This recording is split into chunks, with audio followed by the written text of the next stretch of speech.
Hey friends, my name is Evelyn Joy and welcome to my freezer. So, my stuff is stacked up, so I can't find stuff. So I decided to take 3 clear drawers from a little dresser from my office, cleared them out. I'm gonna use them in my freezer. Let's see if it works. Let's go. Okay, so I filled these up and I emptied this out, but I need to clean this up before I continue, so let's go.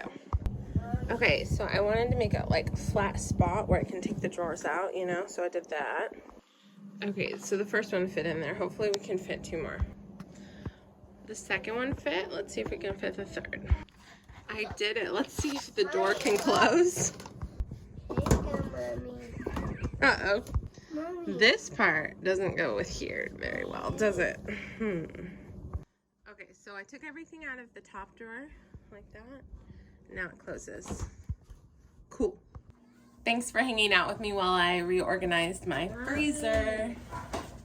Have a good day. These pizza rolls are my prize. I found them, so my kids are gonna have them.